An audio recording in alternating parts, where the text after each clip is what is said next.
All right, could you just say that one more time? Let me show you the war room. Yes, let me show you the war room.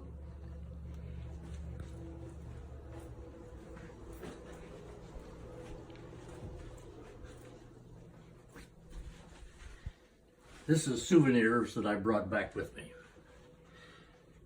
The flag I took off a pole in Eschweiler. Hitler had been there and they decorated all the trees and everything with these paper flags. It's faded over the years.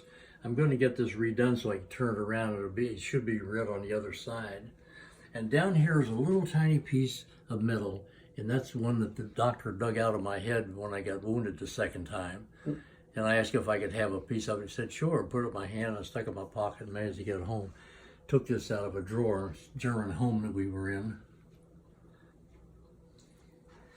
And these, of course, are my awards of Purple Hearts that I got. And You got two of them. Wasn't one enough? yeah, right. I would have gladly avoided a couple of them. Now, this is a group I was with the whole time, Task Force Love Lady. As you may know, here are the guys you were just talking about. Here's me, Clarence, and Joe Caserta. We were at a reunion in Philadelphia about 3 years ago. So as I said, this is my war room. Now, Lovelady was named after the battalion commander, right? Yeah, he was a lieutenant colonel, William B. Lovelady. What do you think about him as a leader? He was a good one. He was a good one. And he and I got to be friends after the war when rank didn't matter. And I could kid with him. He was the kind of guy you could kid with. Nice guy. And could you just please point on the map, sir? Where did you join the 3rd Division? Okay, I joined them right back here at Filet when they closed the gap at Filet. And I was a part of that all the way up through here, Liège, and over here Stolberg. And then we went on from Stolberg. We were heading towards Cologne. And we're along in here somewhere where Eschweiler is when the Germans made a breakthrough. Then we came back here. And we did a lot of fighting here in Trépont and Petitcoup. And these are famous places for the 3rd Armored Division, Stavelot and L'Église. And after we cleaned up this is where Colonel Piper was. Mm-hmm. And Colonel Piper slipped back through the lines and took his troops and went on back. Then we came down here, and here we were trying to get down to meet up with Patton to relieve the 101st Airborne that were surrounded. And I got down as far as Freiture, which I suppose in French is probably called Fracture. And that's where I was wounded the last time and was my last day in combat. Do you remember when that was? Do I know when that was? What day? 6th of January, 1945. Wow, that was literally 75 and a half years ago. Yeah. Does it feel like it's been that long? No. It's amazing I can still remember it. And that's the kind of tank you were in, is that right? In the picture. No, that's a later model. That would see the flash guard on the front. That makes that a 76 millimeter. And all the ones I had were 75. When did they come out with the 76? It came out, right along in there, but they didn't have many of them. It was just in production. Huh. Wow, that's amazing. Oh, I think, how did you get this? That's Good Conduct Medal. Did you have to borrow that from a buddy? No, it was my last day. I was being discharged from the service, and this guy was looking at my record. He said, "You didn't get the Good Conduct Medal." And he said, and he changed that, typed it in one thing another, and gave me the Good Conduct Medal. Oh, that's great. That's for a year overseas, right? Yes, that's it, yeah. And what's this, Reverend Stitt? Well, these are just different awards that I got. The 3rd Armored Division, the current 3rd Armored Division, gave me this last year. Made me a member of the Order of St. George. And the sergeant had a saber, tap on both shoulders.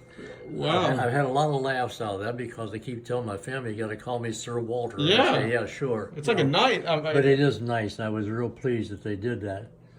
And then these over here, I was given an award as honorary Kentucky Colonel. And there again, and my brother has the same thing, and he and I laughed, said, nobody wants to call us Colonel. Said they did it with Colonel Sanders, but they won't. And then my daughter and son-in-law bought me a piece of ground in Scotland, 1 square foot actually. They said if you own property in Scotland, you could be a laird. So I'm a laird. Is that where your family originally is from? Scotland?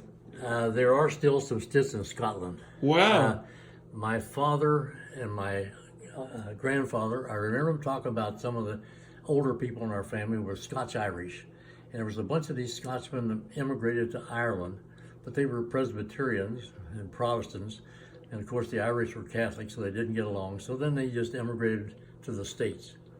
And here we call them Scotch-Irish. They never called them that over there. But I think that's part of my background. Yeah. Oh, of course. And what is this?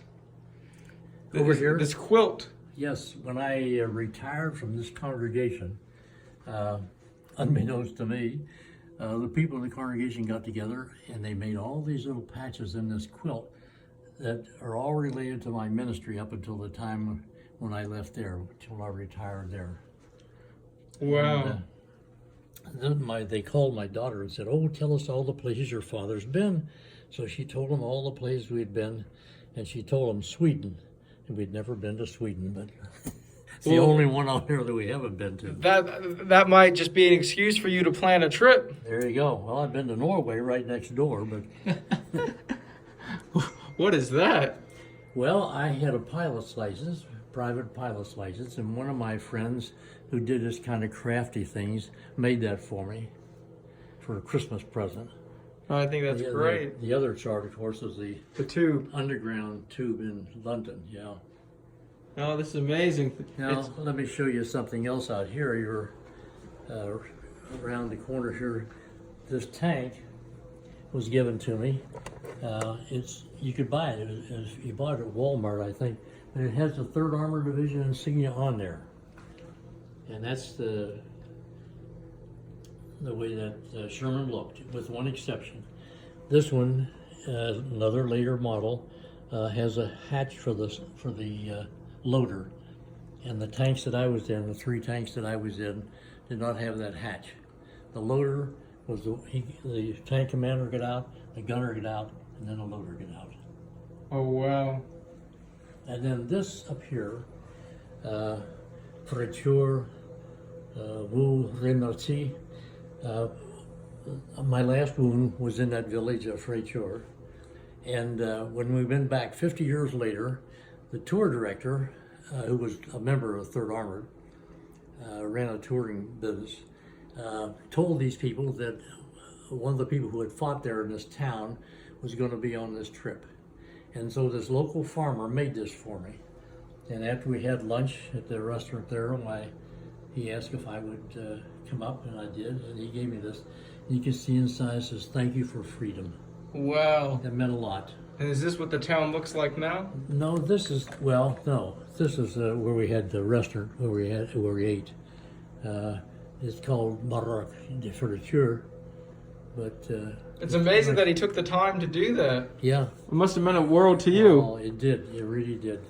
I'm surprised you were able to take it back from Europe without damaging it. That must have been it was a job. I...